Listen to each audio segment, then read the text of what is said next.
Hey guys, welcome back with me again in this channel.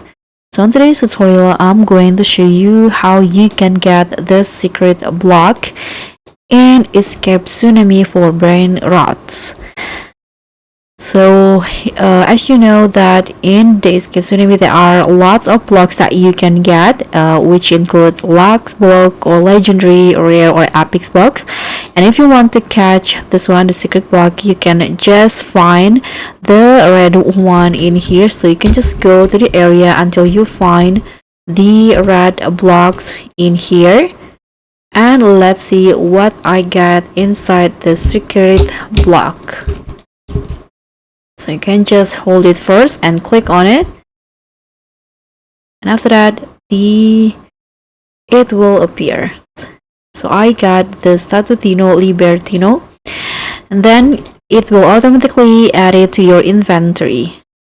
So guys, that's all from me. Thank you so much for watching. Don't forget to like, comment, and subscribe. Also click on the thanks. Bye.